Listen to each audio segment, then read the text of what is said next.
Our world tours brought us to the other side of the planet.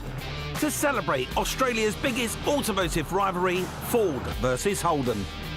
By trying to add enough horsepower to this 2005 XR8...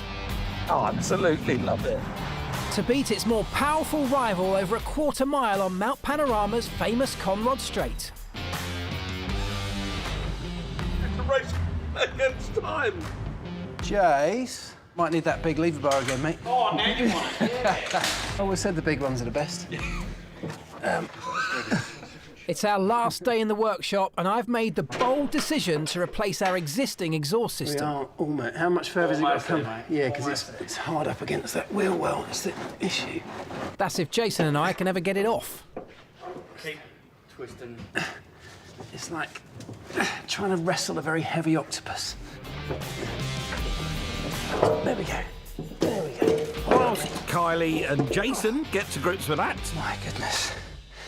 Do they need to make them that big and heavy? I've popped down to the local parts store to pick us up some new brakes. Morning, everyone. G'day, mate. How you going? I'm all right. How are you? I'm Mike. G'day, Mike. With all that extra horsepower we've added to our XR8, we need to make sure it's going to stop. But before I can drop the brakes back to Elvis, I've spotted a couple of local beauties in the car park. I've noticed the fella standing next to the Ford over there. I wonder if it's ease. All right, mate. So, wait. How you doing? Hey, mate, how are you? I'm all right. My name's Mike. Michael, how are you? Nice to meet you. Is this yours? It is. What a thing. I mean, that is it's a beast, isn't it? No, it's a 1971 Ford XY GT. Yeah, very sought-after car in Australia. It's fantastic. So this would be one of the cars that was actually in a rival with that Tirana that 100%, yeah. So in terms of the drivers, on the Tirana there was Brock, wasn't That's he? Peter Brock, raced that to nine. He won in all different Holdens. He won 9 times at the Bathurst 1000, so yeah, very accomplished driver. When Holden's Peter Brock and Ford's Alan Moffat made their Bathurst 1000 debuts in 1969, it took the rivalry between the manufacturers and their fans to a whole new level. As the media pitted the laid-back, charming, all-Aussie hero Brock against the stern, hard-working, Canadian-born villain Moffat, sounds a bit like me and Elvis. There was just always a rivalry that's divided families. There was fights on the mountain. There was just, yeah, just if you're a Holden person or a Ford person, you didn't talk. You are so devoted to either Ford or Holden, you'd be having fights up there in the hills. Oh, 100%, yeah. No, as I said, went on for a long time. It still does. Ultimately, Peter Brock and Holden claim victory more often than Ford. To date, he holds the most wins at the Bathurst 1000, earning him the nickname King of the Mountain. I can see you're on your way out. Yep. Is there any chance you're going to fire it up anyway? Yeah. Is there any chance I can hear it? Yeah, we can do. Yeah, it'd be great if I could look under the bonnet as well. Yeah. Well, that sounds absolutely glorious. And it looks so clean. Oh, yeah. So you've done a full restoration under here as well? Yeah, she's a brand new 50-year-old car. Listen, thank you so much for showing me around it. It's really nice. And finding out a little bit more about Bathurst. I can't wait to get up there and try the circuit for myself now. It's going to be really exciting. You'll love it. Super. Thank No you, worries. Michael. Thanks, mate. Safe journey. Oh, good. All Thanks, right. Mike. Cheers, mate.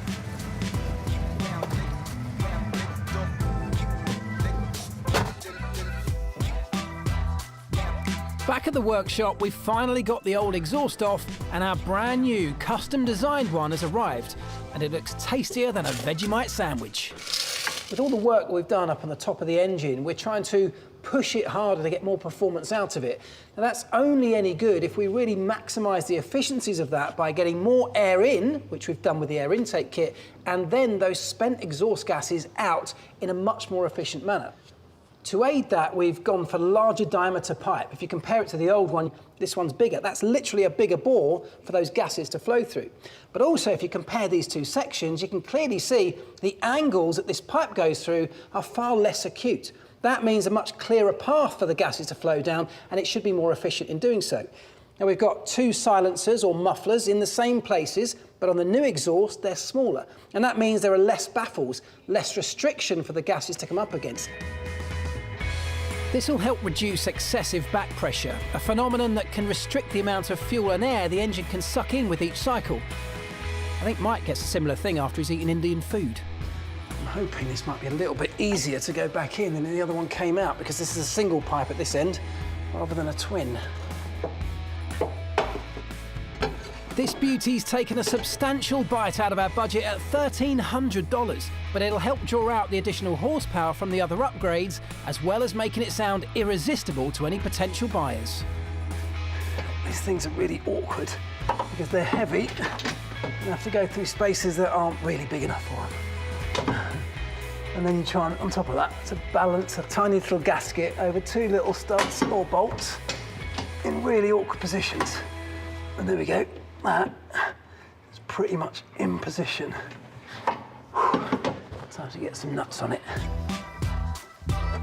That's the last part of the power upgrade kit now on the car, which means I can now fit Mike's new brakes.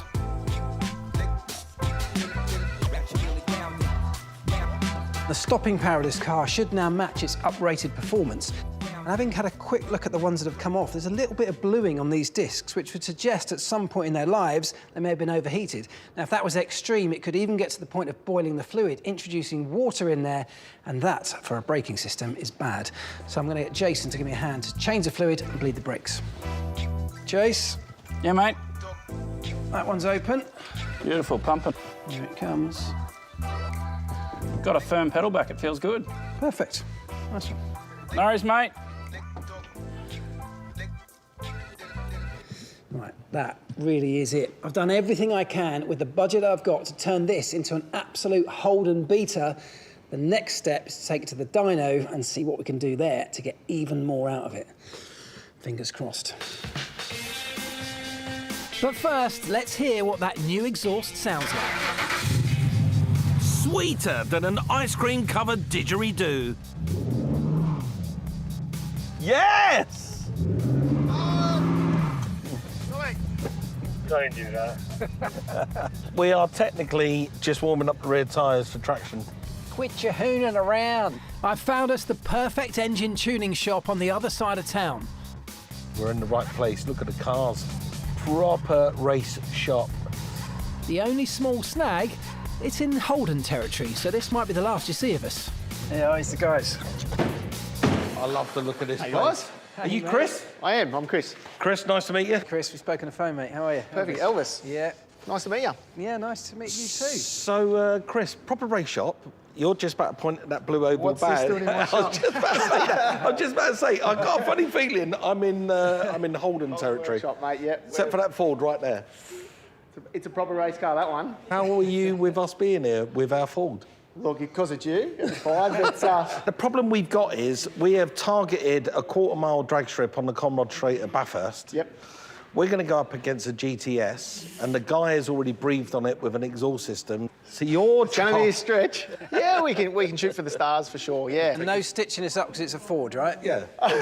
We want this one to win. I wouldn't do that to you.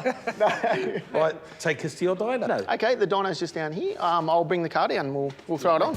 Perfect. Nice one, mate. The dyno and engine management software that Chris and Anthony have access to will allow us to tailor how the car's ECU delivers the power, giving us peak performance over our quarter-mile race. Too far? Over a little bit. Well, that's if we ever manage to get it into position. You've done this before, Chris? Not for camera.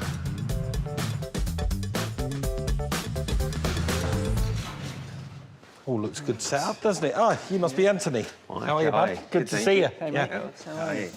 Right, time for us to see how many stubbies we've added to the six-pack that is our engine. All right, so let's get it run up. Perfect. Let's do it.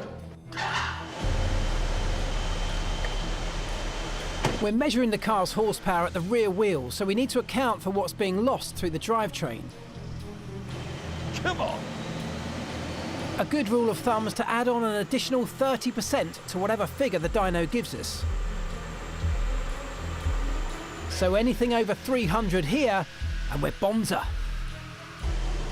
That's a bit of a worry. It's 265. We've clearly got some work to do. This is a disaster.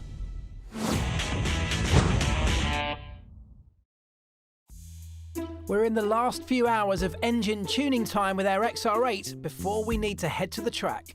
And having just discovered it's now putting out less horsepower than when it rolled out the factory, I'm starting to think our plan's in the dunny. Well, mate, that 265, I find that a bit of a worry. We've gone backwards somehow. No, don't worry. I mean, look, first of all, that's a figure that's been read at the rear wheels, not at the flywheel, so it's going to be less. But also, it doesn't really matter at this point. That's a bunch of new bits in our engine with the old maps. The real magic will come when we get a new map to tie up all those bits together. Listen to you. You're just going to geek out over all this stuff. Yet there is an instant way to get more horsepower and make this car go faster, and it's so easy. And you're only telling me this now? Yeah. What is it? Go faster stripes. No, seriously, look at every single race car in the shop. They've got go faster stripes on them. And it's an instant hike in horsepower. It's true. We actually make the stickers here. Sorry? We make stickers here as well. So where you come in the shop with me this morning, Yeah. I've got a sign writer down there, and he can cut you some GT stripes. Are you kidding? Seriously? Get some. Perfect. We need everything we can get. Instant horsepower. You geek out here, I'm going to go and get some stripes. Seriously. Perfect. We'll adjust the timing, a bit more fuel. How you doing? Hey, Mike, how you going? I'm all right, yeah, not bad at all. What's your name? Neil. Neil, nice to meet you. Same. Right, this is where the magic happens. It is. So, what we can do is we'll get some stripes on the car and see what it looks like. So there we go. There's some stripes that are on the car. Just as quickly as that. That's how easy it is, just a click of a button. That's 20 horsepower. That's it. That's where I'm going to get those gains. Exactly. And that's going to look fantastic on the car. How do you get it from a computer onto a car? So we've got this machine which is behind us. OK, simple as that. So here we go. It's cutting out now, Mike. I like this machine. This is nice. Hello. I pressed something. Have I turned it off? Sorry about that. It's just got little sensors, so when the... Don't touch it, Mike. Don't touch it. Don't touch the machine. I've learnt that, Neil. Fingers crossed, Elvis is having more luck with technology than I am. It's not really about maximum speed, it's about the launch from the traffic lights, isn't it? Yes, It's that's about exactly right. putting a smile on your face. This is pretty much it. We've tweaked about as much as we can and got everything out of this, and this is going to be the run that tells us exactly what number we end up with. All right, boys, should we give it a go?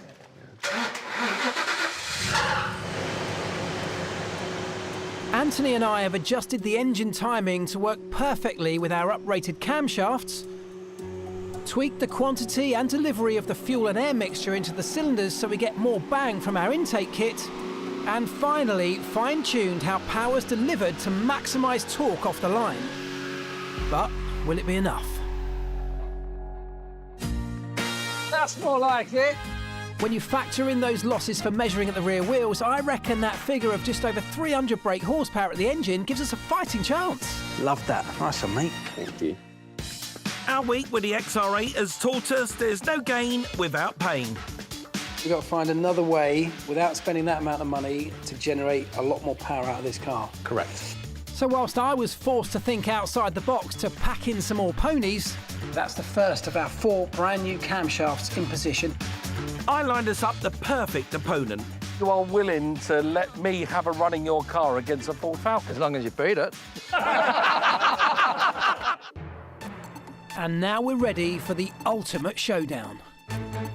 We bought the XR8 for $21,000, which didn't leave us a lot of headroom for upgrades.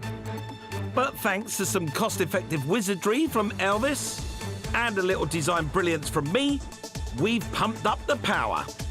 In total, the car owes us $27,200, or just over £14,500. But have we done enough to beat its biggest rival and impress a potential buyer?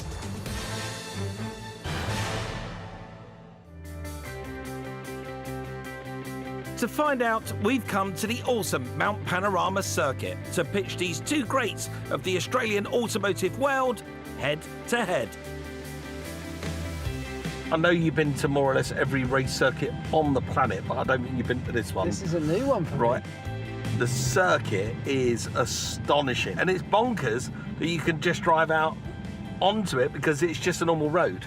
Yeah, what's weird about it is it's a road that doesn't go anywhere. It's just a racetrack. Yes, but they allow yeah. you to come on and Yeah, do well- a very slow lap. Well, people live here. Up there's a driveway. Look, somebody's driveway. Isn't it To strange? their house. That's why it's open as a public road.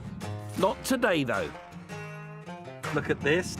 There is my car all lined up, ready for me. Look, got my helmet on board as well. That looks great, doesn't it? It really does. That does look quick, doesn't it? This is the famous Conrod Straight. You can see 2 flags at the end. Yeah. That's a quarter mile. Who gets there first is the winner. Let's do it.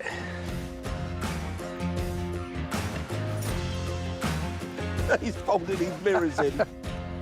Thanks to our upgrades, we reckon the XR8 now has enough horsepower Right, here we go. to compete in the same ballpark as the Holden. Oh, this looks good. There's definitely a little sense of nervousness here. Let's start my car up, see what it sounds like. Oh, this sounds good, doesn't it? For more than 6 decades, Ford and Holden have battled it out on this very straight. In one of the planet's greatest sporting rivalries. To date, the Lion has more victories than the Blue Oval. So, have we done enough to help turn the tide? It all comes down to this.